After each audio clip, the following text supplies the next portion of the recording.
1929 was an astonishing year for American novels. The Dane Curse, A Farewell to Arms, Look Homeward Angel, Red Harvest, The Sound and the Fury. But it may well have been the publication of Dashiell Hammett's The Maltese Falcon over 4 issues of The Black Mask that ultimately had the deepest impact on American culture. In a sense, it was the birth of noir and the culmination of a hard-boiled style that could tell a story directly and yet pierce to the very heart of psyche and soul. And it was popular. Everyone was reading Black Mask. Its works spilled into film, changed the style of American writing, gave us a new breed of tough, realistic, troubled, layered sort of heroes with the skills to thrive in a changing world.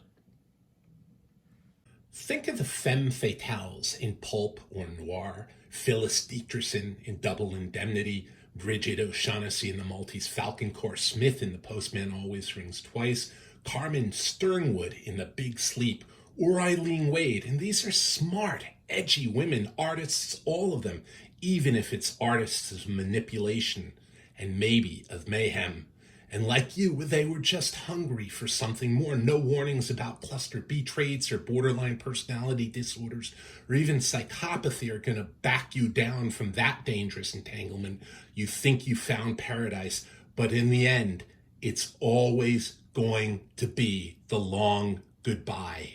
It's pretty much impossible to overstate the influence Black Mask had on 20th century culture.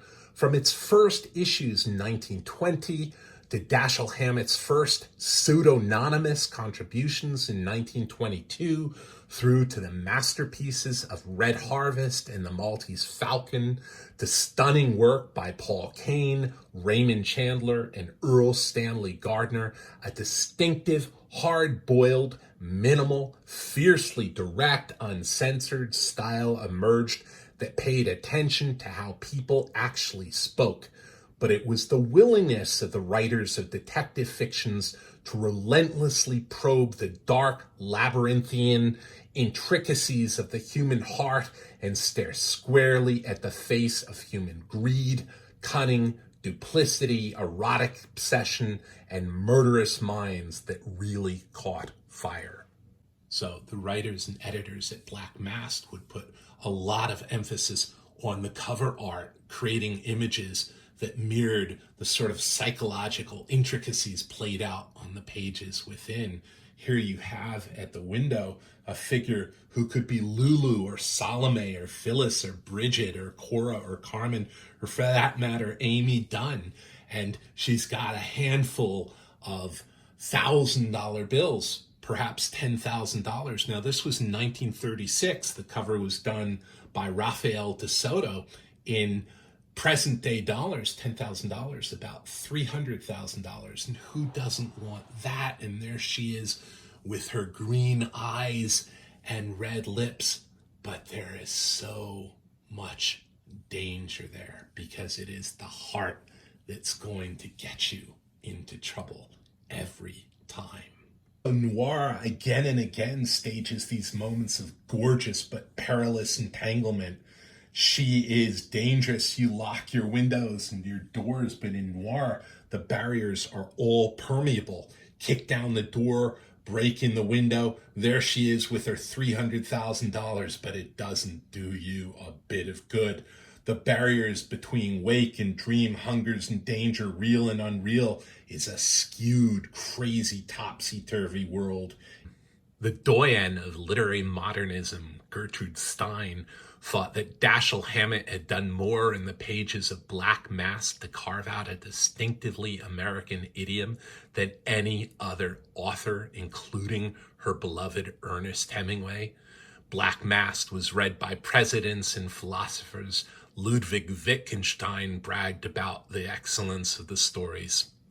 Both in its stories and its cover art, Black Mask would give us an endless variety of alluring and evocative and enticing femme fatales, but it was really the detective protagonists, the Samuel Spades and Philip Marlowes, who were little better than the readers at negotiating that thorny world. They knew that just underneath this alluring figure was dangers, and being the sap was not a hat they wanted to wear, pardon the pun, but that hat has a bullet hole in it. Obviously, the one who wore it is a corpse, and that lovely woman is burning the evidence. It's kind of quite a scene. Where is Samuel Spade when you need him? From the very first instant I saw you, I knew. Well, if you get a good break, you'll be out of Tehachapi in 20 years, and you can come back to me then. I find this Black Mask cover horrific, but absolutely fascinating. It's another instance of cover art engaging themes that are dealt with again and again in the stories. One of the themes of Pulp or Noir is that you simply cannot contain evil. You can lock it in a cage, but it breaks out or just shoots you through the bars. Private spaces are routinely invaded. Evil's crouching in the shadows, come striding through your door, and don't even think of looking behind the curtains. You know, with your new red dress and super stylish red shoes, you should be able to go out for a walk in your city at noon in complete safety. But in the world of Pulp, in the world of Black Mask, there really isn't any completely safe space. Taking a close look at the original art used for the Black Mask cover gives us a heightened sense of the malevolence and complexity of this image. Many of the stories in Black Mask were concerned with malevolent visualities, with the dangers literally of being seen. And that emphasis on visuality and dark visuality translated to film so well that it's one reason why many of the works and stories and novels were quickly adapted into films. We think of Maltese Falcon with Bogart in it, but the truth is that there were two versions preceding that, one that came out just months after the first publication in book form. Pulps emphasize sight, spying into, detection, and avoiding detection are all things that have a visual component that translates to film beautifully. In a threatening and adversarial world, being seen was perilous, and critics have made a lot of the dangerous role of the gaze noir. This image is a perfect expression of that.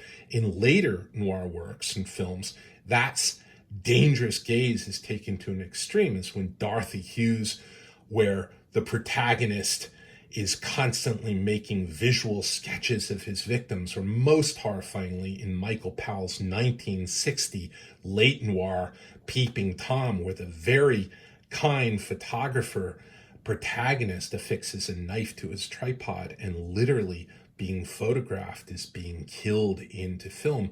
And here you have this absolutely menacing person behind or underneath bars where he should stay, but his voyeuristically invasive upskirt gazing isn't just offensive, it's deadly. Once again, a barrier, whether it's the bars of a cell or a wall or the things that should keep us safe, simply do not. Being seen, being fixed by the malevolent gaze is not just dangerous, it is deadly.